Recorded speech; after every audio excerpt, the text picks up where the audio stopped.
at ang healthcare ng Pilipinas, I'm not actually really attacking them. It's a system-wide thing sa Pilipinas na baka pwedeng mas mahaba pa buhay natin kung mas maganda nga yung healthcare natin. At the same time, ang dami apektado. May ganun tayo ugali actually mga Pilipino na magdadaan lang yan sa ganyan. Okay lang, papabayaan lang natin yan. Hindi mo alam na dapat ka na pala nagpapatingin. Pero hindi mo siya magawa because you just can't afford it because you're just surviving. As iisipin ko pa na pakainin yung anak ko kaysa magpagamot. That was my main message dun sa video na yun. And not actually to talk about my mom. It's about, this is what's happening. Let's wake up, guys. Jared, bro, maayong buntag. Thank you for being here. Sobrang saya ko nandito. Makilala ka. Yeah, nakikita lang tayo sa TikTok and Instagram and maybe, I don't know kung nasa Facebook ka, but I think it's TikTok and Instagram mostly. And it's an honor for me to hear your story. Same here, man. Yeah. Okay, without further ado, let's dive sa first question natin. Meron kang isang post na ang sabi, I love the Philippines, but sometimes love isn't enough. At what point did you personally realize that love alone was not enough in terms of the Philippines? Naglalaro na siya sa isip ko noon pa eh. Back then in the Philippines, parang gustong-gusto ko nang umalis. At the same time, hinahatak pa rin ako ng reality na mahalin mo ang Pilipinas. Kaso, life happened. I got family, nagkaroon ako ng anak, and then hindi ko malagay yung sarili ko sa position na I still want to stay here in the Philippines, knowing na yung quality of life is yun lang, di ba? And to be honest, for a context, mahal ko ang Pilipinas kasi I was a high school teacher back then. Filipino literature teacher, to be honest. So, parang with that saying, I'm really pro-Philippines. So talagang nasa puso at diwa at salita mo yung pagiging Filipino through the things that you teach. Literature, Florante and Laura, mga El Filibusterismo, ganun. Right. Everything. You can't get any more Filipino than that. Agree. So, you had family, and then, ilang taon na yung anak mo, if you don't mind? I got 7 and 2 years old. So, mga chikiting. Okay. So, at what age yung panganay mo na-realize mo na, wait lang, parang hindi conducive for raising this family ang Pilipinas? I think, newborn. Infant. Okay. 3 months old. Sabi ko, what am I still doing here? So parang, and then there's opportunity outside the Philippines. Why not take it, man? So kinausap ko si wife. And actually, si wife kasi may mga kapatid na rin dito sa Australia. And then, there's like a big opportunity. Let's do it. Okay. And then I had to borrow money from my parents. You know, those stuff. So, at least medyo aligned din kayo ng wife mo na, yeah, let's do it. Yes. Baka, actually, siya lang, inaantay ka lang niya. Possibly. Oo. A lot of Filipinos dream of living abroad for a better, quality of life. But at the same time, they feel guilty. Katulad mo, you feel guilty. Mahal mo ang Pilipinas eh. They feel guilty for wanting to live. Do you think that leaving the Philippines automatically makes you love the Philippines less? I don't think so. Kasi ang pagmamahal mo naman sa bayan, habang buhay yan eh. And yung mahal mo actually yung pinanggalingan mo. Ang di mo mahal doon is yung survival mode. Okay. Ang di mo mahal doon is yung nanonormalize default setting na ang mahirap, which is hindi siya accepted. Hindi siya, for me, hindi siya accepted in my case. So, hanggang ngayon, magkaibang bagay ang pagmamahal sa Pilipinas at saka yung wanting a better life na hindi maibigay ng, let's say, gobyerno ito at this point. Yeah, and unfortunately, so loving the Philippines, hindi porket wala ka sa Pilipinas, hindi mo na mahal ang Pilipinas. Absolutely. Nakilala ka sa TikTok mostly because of your signs na kailangan mo na mag-abroad. No? Encouraging Filipinos basically na mag-abroad. Saan nanggaling yung idea sa content na yon at bakit sa tingin mo maraming Pilipino ang nakaka-relate dito? It was very accidental. So wala akong plano talaga to go in that specific niche. Kaso, to be honest, I was actually posting just family videos and all. But content creation wasn't a new thing to me. Nung nag-start pala ako. Kaso, random, may nakita talaga akong post or isang poster na isang political candidate na medyo ridiculous sa side ko. And then, spontaneously, I just made a video. Click ako, sabi ko, gusto niyo ba mas sa Pilipinas? Ito yung sign nyo. Check out this poster. And then I use a trending audio na, tas bam! Sabi ko, ano to? Biglang people were just swarming and then just checking my video right away. Sabi ko parang, okay, so nag-resonate tong video na to sa kanila. So most likely, may sinasabi to. It could be possibly a social commentary right away. And then, sabi ko, why not make it a series. Pam, pam, pam, sunod-sunod na siya. And right now, nasa anong pang-ilang sign ka na? Tumigil ako sa science eh. Actually, ang dami! Kasi parang, in a way, parang I was just repeating myself eh. Sa point ko, gets na ng mga tao, iba-iba lang yung format ko. Nasa number 34 na ako na sign. And iba-iba rin, I guess yung angle, Yes. yung atake. Agree. Yes, oo. In one of your more, I would say, relatable and maybe deep videos last year, your mom passed away, kinikwento mo. And she passed away of diabetes and its complications. And you mentioned it changed the way you view the healthcare system in the Philippines. Do you ever find it na you're wondering na it would have been totally different if she had been in a country like Australia? Possibly, yes. But at the same time, my entire message was more on, itong kwento ng nanay ko, it's kwento natin lahat. At ang healthcare ng Pilipinas, I'm not actually really attacking them.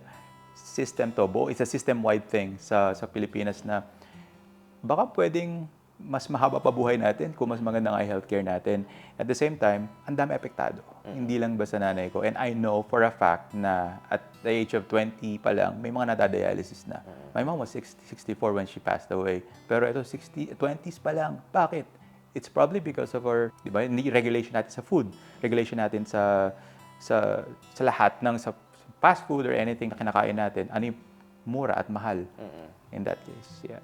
And what about in terms of the actual, healthcare na yung sa hospitalization, clinics, pag yung medicines alone, they cost like 1,000 na yung masang Pilipino. Rather than seeing a doctor, parang iiwasan na lang kasi ang mahal ng bill. May ganun tayo ugali actually mga Pilipino na madadaan lang yan sa ganyan. Okay lang, papabayaan lang natin yan. And eventually, di mo alam na dapat ka na pala nagpapatingin.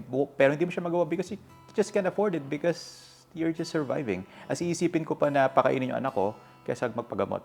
And then, nabawasan ka na ng 20 years. Just like that. And hindi ito kwento na isang tao.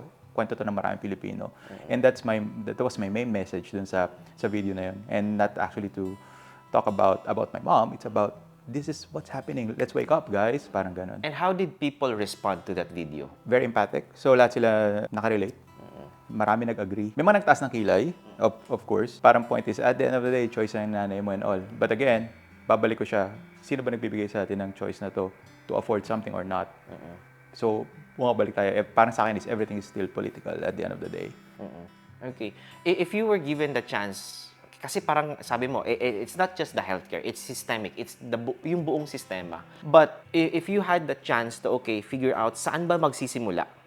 Ano yung uunahin natin? Yung healthcare ba? Yung sa food regulation? Which one? Lahat. Education. By choosing the right leaders right away. By prioritizing what's important rather than drama. Sa nangyayari sa atin. Especially sa current na kwento natin ngayon sa bansa, ang dami dapat natin pinag-uusapan. Kuryente, pagkain, gasolina, lahat yan dapat, instead of wasting a week for a certain drama, dapat ito yung tinatakal sa Senado. And you mentioned na everything is political. Now, I feel stupid for asking this, but when you say everything is political, ano ba to? Literally everything ba to or may hangganan ba to? Kasi ako, believer ako na ang ginagalawan natin, especially sa Pilipinas, hindi mo naman pinili yan talaga. So, kung pinanganak ka na dyan, lahat ng ihahain sa'yo or sa surroundings mo is may mas mataas na nag-handle niyan, which is, I believe, ang gobyerno. At may hierarchy yan, di ba? May order yan. And in that case, paano kung hindi mo nauunawaan yun? So, syempre, kung ano yung hinahain sa'yo, yun ang meron sa'yo. Ang hihain sa'yo is bad education. Ano ba? Wala kang chance to actually grasp a proper opportunities sa buhay. Paano mo siya ma-attempt kung ikaw mismo hindi mo nakikita? Limited lang yung choices diba? mo. Saan ka titingin? Oo, yeah. And that's where politics, diba? Doon siya pumapasok ang politics for me. In that regard, ano ngayon ang role ng media at ng simbahan? Kasi itong dalawa, they're supposed to be on the neutral side, but truth be told, the way what's happening now, parang hindi na. It's sort of like leaning towards one side or favoring the other. Ano sa tingin mo dapat ang pinaka-dapat nagiging role ng media at ng simbahan at hanggang saan nag-e-end yung role nila? I don't even think that they should intertwine. to be honest. Kasi may kanya-kanya silang role sa lipunan natin. And sana kung mag-intertwine man sila, sana for the betterment of everyone, and not to confuse everyone. Kaso kung hindi ka na nga nag-aaral ng mga Pilipino, like for example, walang proper education, and nakita pa nila nagtatalo, and then ang media itself ay gulo-gulo, ano na lang haharapin natin? With the fact na on top of that, kailangan mong mabuhay. Kailangan mong kumain on that day. So, saan ka pupulutin, di ba? Yeah. So, that's yung quality of life mo ang bumabagsak. Talagang magsasuffer. Oo. That's opinion ko yun. No, I mean, like, obviously, the entire interview is your opinion. yes. Oo, pero to some extent, I agree na may kanya-kanya silang role and they shouldn't intertwine. You're right. Now, how long have you been here in Australia, by the way? 2019, so close 7 years. Close 7 years. And right now, you're on a skilled migrant visa. Pero ang entry mo dito, Student visa.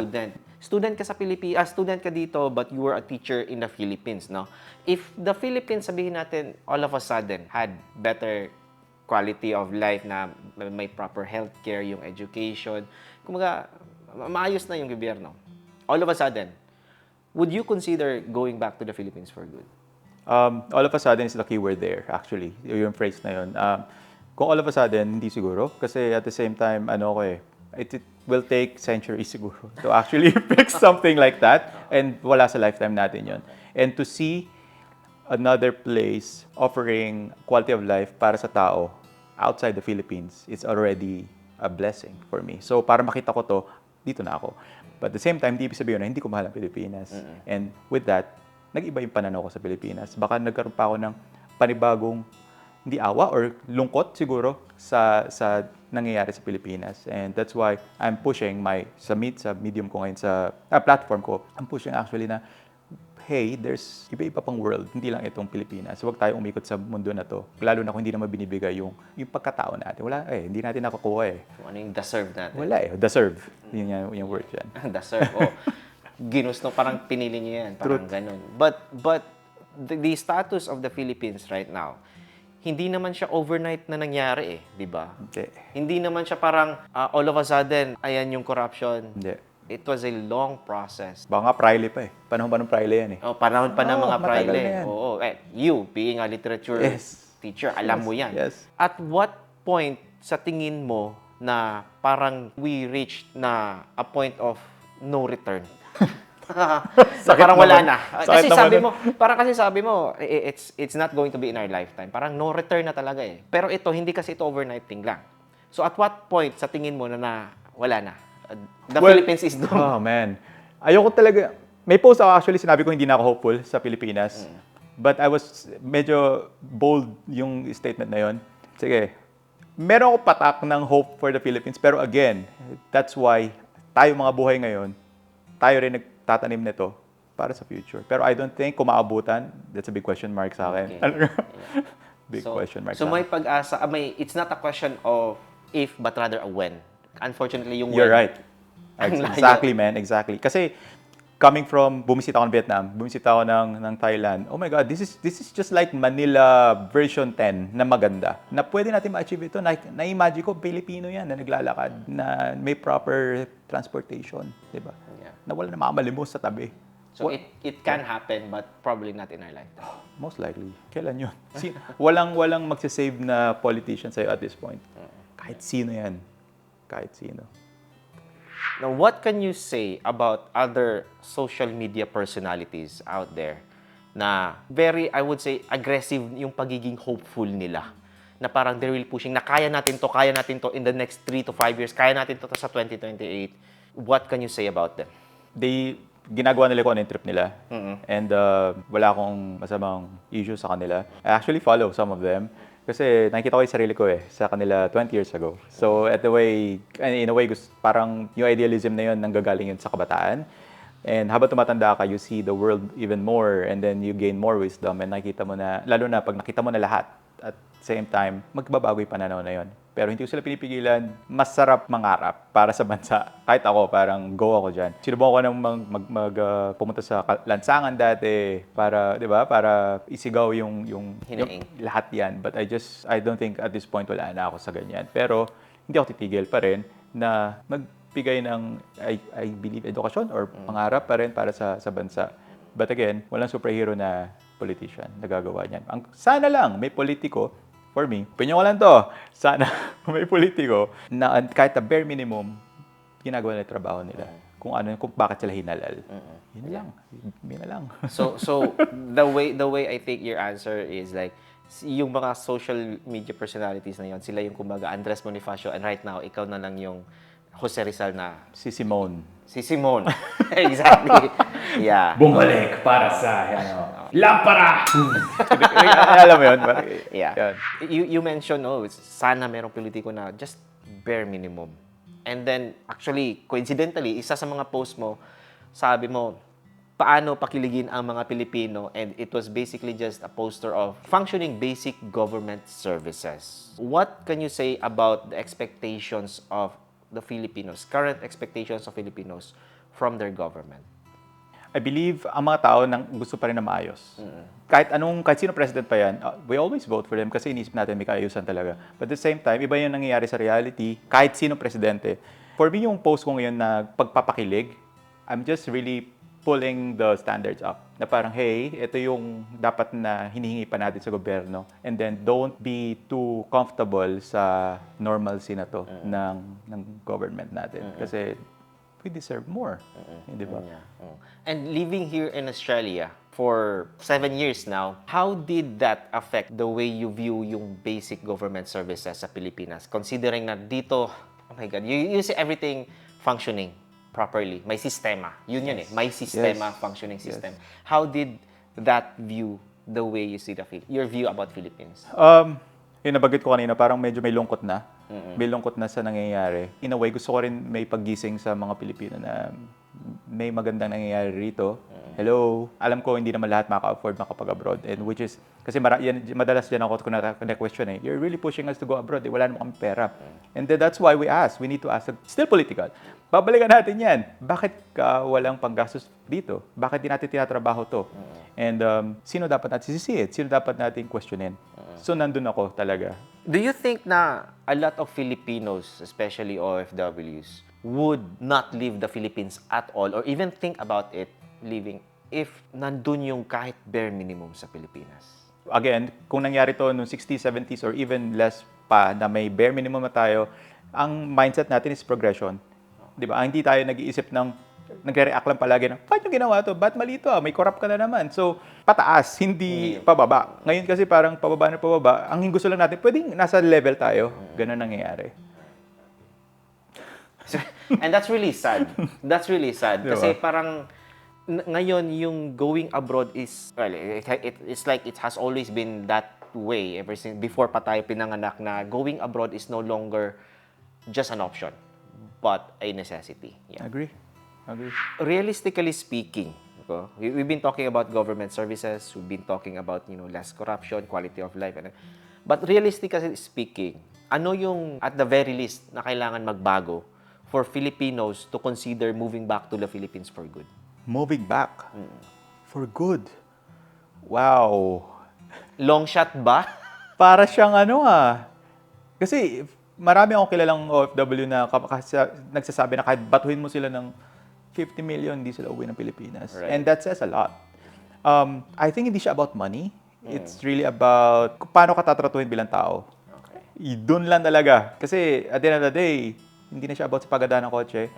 Kailan mo maramdaman na tao ka. And minsan yun na yung hindi maibigay ng bansa sa atin. When you say paano ka tinatrato, sino ba yung tumatrato sa tao, sa'yo na gano'n? Is it other people? Is it the government, the politicians? It's actually a chain reaction eh. So, kung nasa toxic environment ka, and then, sa opisina, toxic environment ka, toxic boss, toxic lahat, corrupt lahat, how would you behave sa space na yon? Okay. And then, mag-away-away na kayo. And then eventually, I'll just leave. Diba? Parang ganun mangyari. Nangyari is parang sa Pilipinas, it's very normal. Yung default setting natin ng survival, so hindi mo sila masisisi kung bakit sila galit.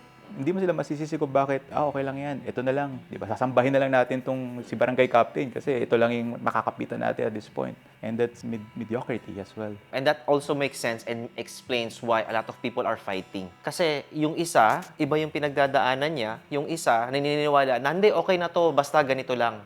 Meron lang to. And no, hindi dapat. Nabanggit ko ito sa dati kong post, sabi ko, walang bobong botante. All of us, iba-iba yung pinanggagalingan natin. Some nanggagaling sa survival.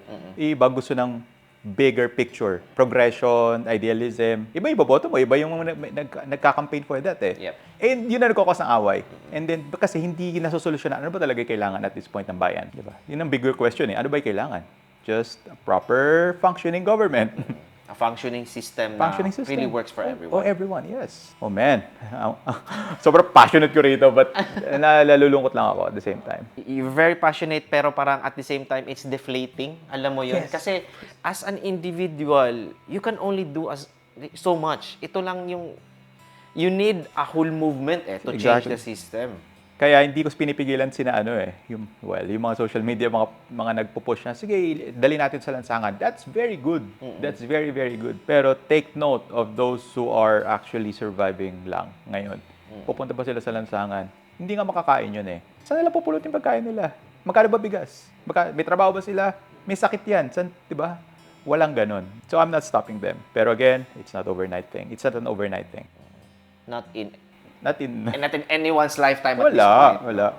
Now, ikaw very passionate ka about this, and I think ako din to some degree in my personal Facebook na personal content ko, I would comment on this, and in siguro very minor na TikTok content din about politics sa Pilipinas. And one comment that sometimes stand out is that yung mga tao daw na nasa abroad hindi na dapat nangingialam or nagko-comment about sa Philippines, sa politics sa Philippines, ganyan. Do you agree with that? No. Kasi yung pagmamahal, nabanggit ko ito, yung pagmamahal mo para sa bayan, it extends kahit nasaan kang lugar. Pilipino ka naman kahit nasaan kayo. And again, yung pagmamahal mo ngayon, nationalism, just actually an idea, to be honest. Diba? Parang imagined community lang siya eh. But at the same time, dala-dala mo sa puso mo yun eh. Bakit ka titigil mag-comment or bakit ka titigil magbigay opinion sa bansang pinanggalingan mo? I think it's actually patriotic to think about them na nasa magandang posisyon ka na. Diba?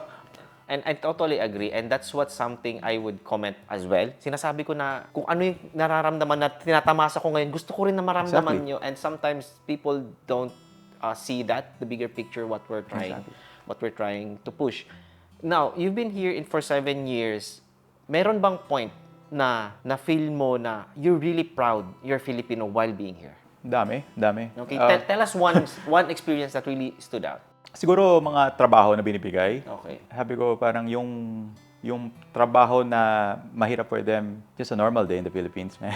Parang normal lang to sa Pilipinas na yung ganito kahirap.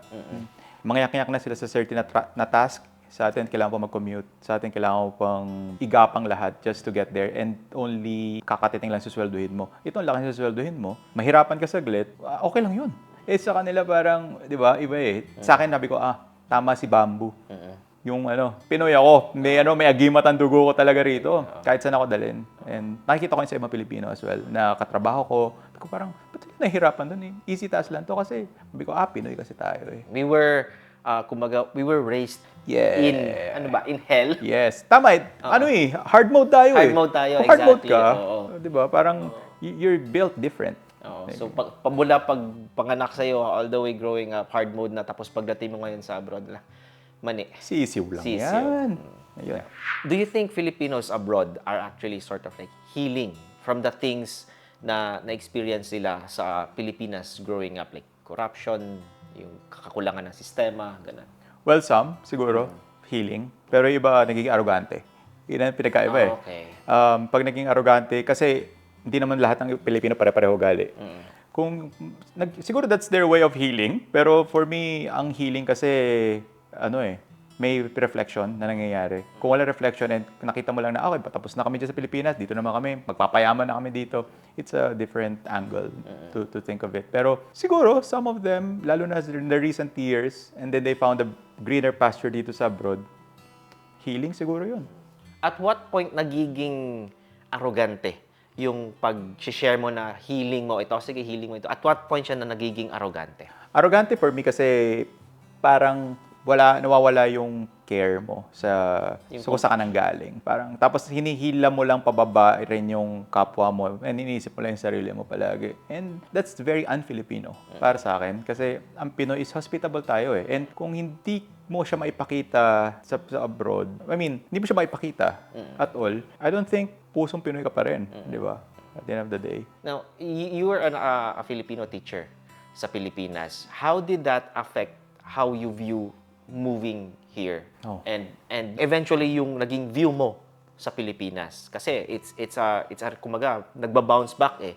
May view ka dati sa Pilipinas nung teacher ka, nag-iba ba? Or same, di ba yung view mo pagdating mo dito? And how did that change your view? Ganda ng tanong. Ano siya? Ang maliit ang mundo ko eh.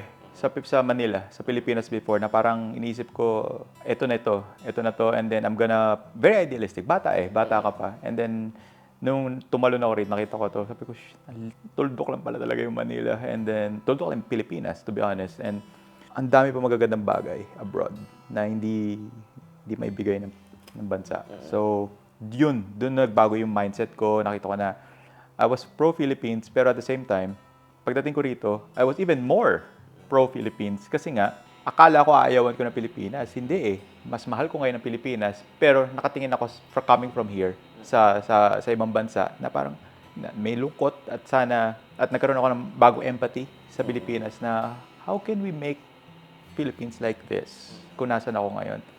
And nag-iba at tumanda rin ako, nag-iba rin yung angulo ng pag-push natin for the betterment of the Philippines kumpara noon na talagang sa lansangan and all.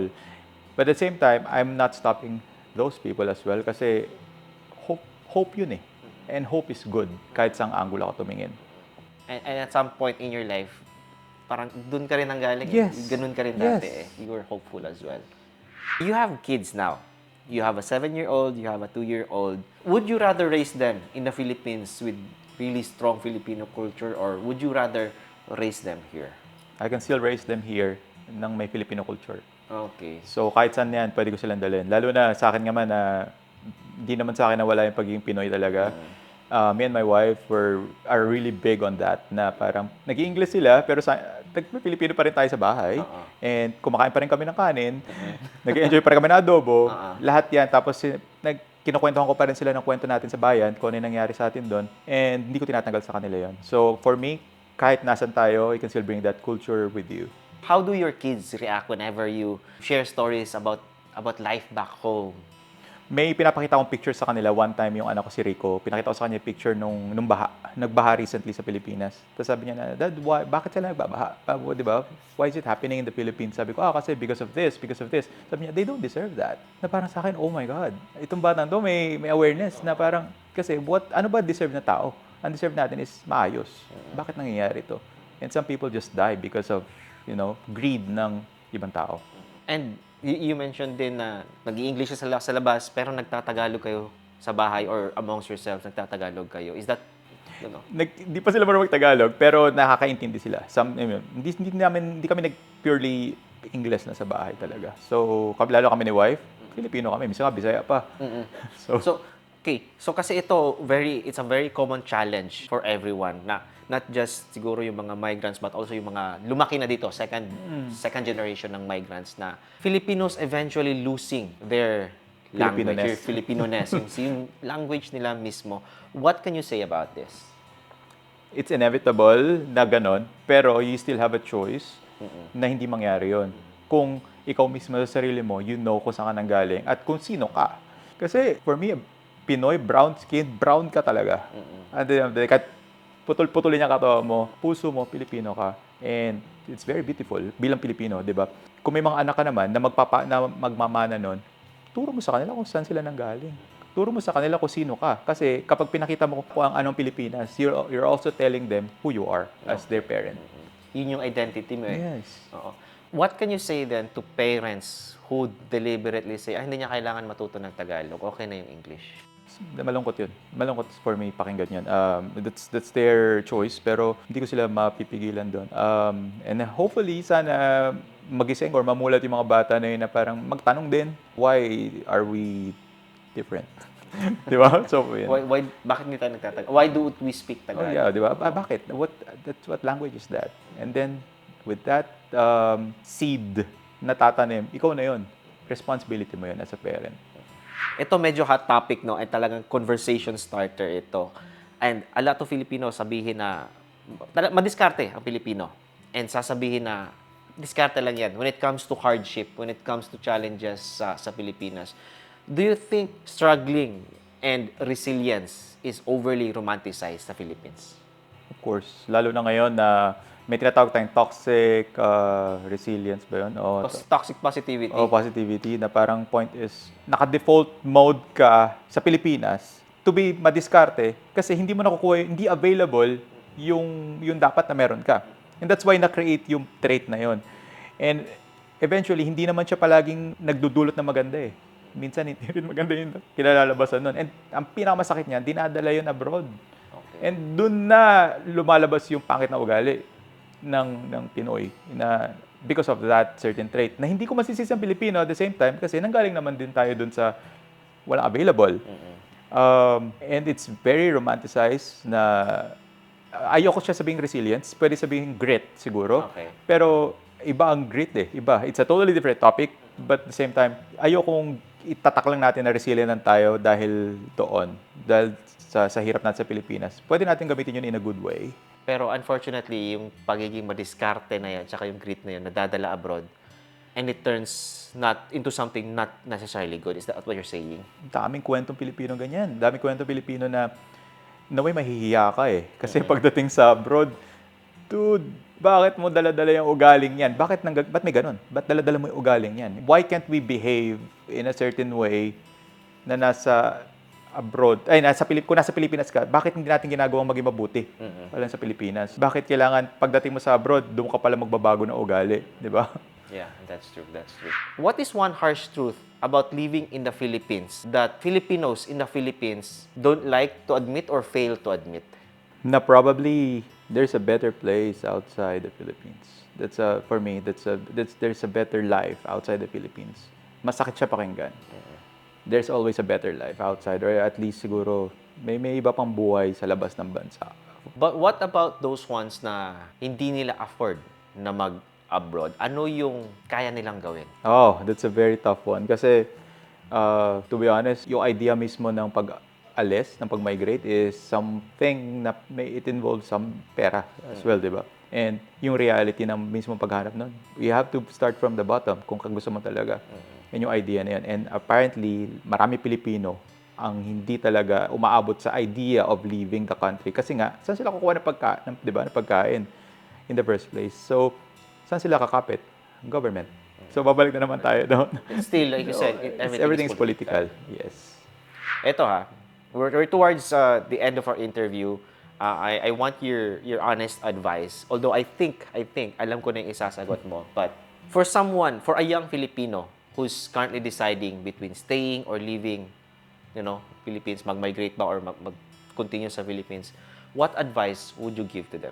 Can I give two advices? Okay, go ahead. Kung 30 years old ako, or 20s, magbibigay ako advice sa bata, sasabihin ko sa kanila na stay in the Philippines, enjoy the Philippines, maganda yan, ilaban mo yan.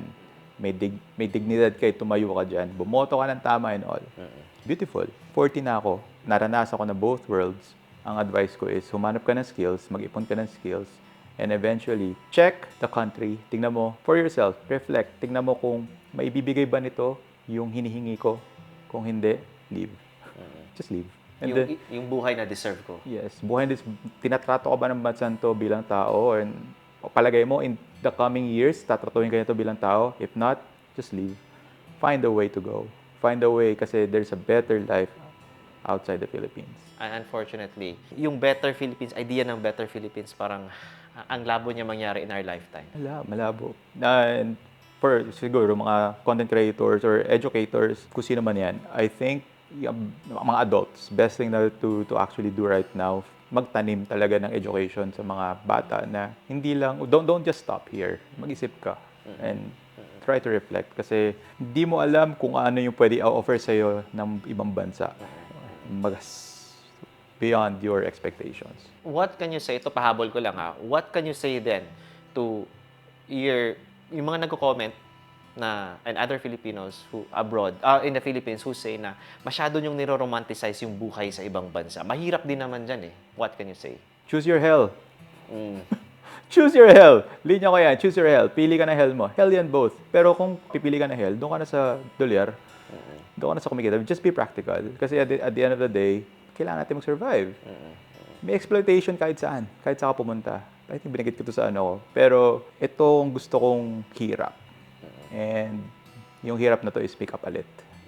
At least worth it. Yung Worth it. Laban siya. Despite all your criticisms about the system sa Pilipinas, no, what is one thing about the Philippines that's really hard to let go? Hindi lang one. Marami. Okay. Food. Yung mga tao. Mga mahal mo sa buhay. Even the places. Beautiful places. World class. Yan. Mga beaches natin. Yung mga landscape natin. Mga paradise yan sa mata nga ng mga foreigners. Hindi naman yun ang issue eh. Ang issue natin talaga rito is how the government runs. Kung nakukuha ba ng mga tao yung deserve talaga nila. Pero kung lugar lang, napakaganda. Napakaswerte natin dyan bilang Pilipino. And then I totally agree with that.